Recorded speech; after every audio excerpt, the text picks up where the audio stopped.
सास बहू की लड़ाई। सुनैना अपने पिता की इकलौती बेटी थी। नाम के मुताबिक देखने में भी बहुत सुंदर थी। जब वह अपने ससुराल गई तो उसे उसके मुताबिक ही सब कुछ मिला।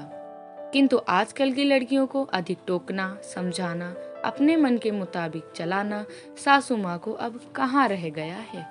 एक कहावत तो आपने सुनी ही होगी, जिसने किया बहू से टकरार खो दिया उसने अपने बेटे का प्यार।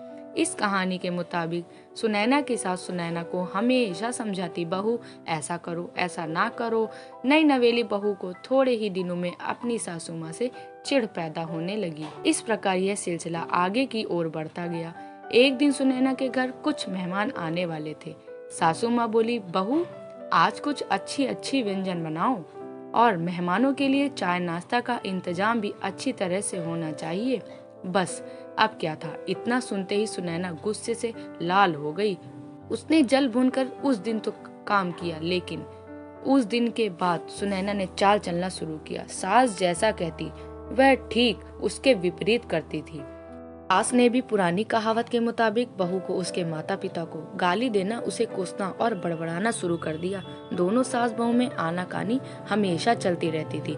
एक दिन सुनैना अपने पिता के घर रोती पीटती पहुंच गई। वह अपने पिता से बोली, पिताजी आप तो डॉक्टर हो, मुझे कुछ ऐसी दवा दीजिए जिसे खिलाकर वह बुढ़िया गूंगी हो जाए, क्योंकि वह मुझे गंदी गंदी गालियां देती हैं। इस पर पिताजी कुछ सोचते हुए बोले, बेटी मेरे पास एक ऐसी दवा है, लेकिन यह कड़वी है, वो आसानी से नहीं खाएंगी। इसलिए मैंने एक युक्ति सोची है, तुम हर रोज 1 महीने तक यह दवा अपनी सास को खाना में मिलाकर खिलाती रहना।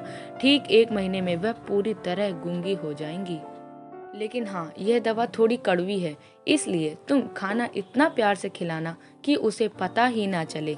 दवा लेकर सुनैना खुशी खुशी अपने घर आई और पिता के कहे मुताबिक अपना काम शुरू कर दी। अब सास जो कुछ भी कहती उसे वह मानती और पलटकर जवाब भी नहीं देती, क्योंकि वह जानती थी कि बुढ़िया तो अब महीने भर में गूंगी होने वाली है।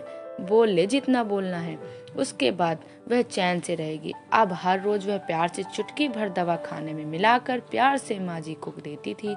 माँ भी समझती शायद इसके माता पिता ने इसे समझाया बुझाया है, इसलिए यह लड़ना झगड़ना बंद कर दी है। अब माँ जी भी बहू की खूब प्रशंसा किया करती थी और बहू भी प्रशंसा सुनकर प्यार भरी बातें किया करती थी। अगर बहू से कुछ गलती भी हो जाती तो भी कुछ नहीं कहती थी। इस प्रकार महीना आते आते दोनों सास बहू में इतना प्यार बढ़ गया कि बहू अब अपनी सास की आवाज को खोना नहीं चाहती थी। एक दिन फिर उसी प्रकार सुनैना रोती पीटती अपने पिता के पास पहुंची।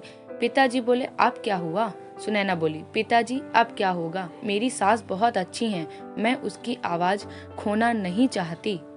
वह मुझसे प्यार से बात करती हैं।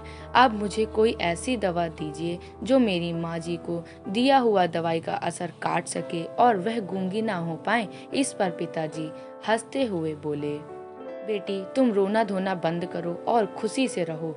जो दवा मैंने तुम्हें दिया वह कोई दवाई नहीं थी, वह रिश्तों में घुली कड़वाहट उतरने की तरकीब थी। अगर मैंने ऐसा नहीं किया होता तो तुम शायद आज नहीं सुधरी होती।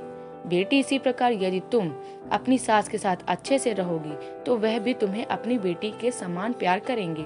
अब सुनैना को सारी बातें समझ आ गई थी। उसे अपनी गलती का एहसास भी हो गया था।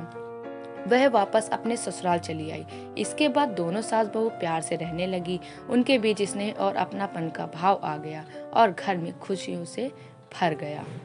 आशा है कि ये कहानी आपके दिल को छू गई होगी। यह एक सच्चाई है, अगर बहू अपनी सास का प्यार पाना चाहती है तो उसे भी अपनी सास को स्नेह देना होगा। जिस घर में सास बहू में स्नेह होता है वहाँ हमेशा खुशियाँ आती हैं। उम्मीद है आपको ये सास बहू की कहानी पसंद आई होगी। अगर पसंद आई हो तो मेरे चैनल को लाइक शेयर सब्सक्राइब जरूर करिएगा।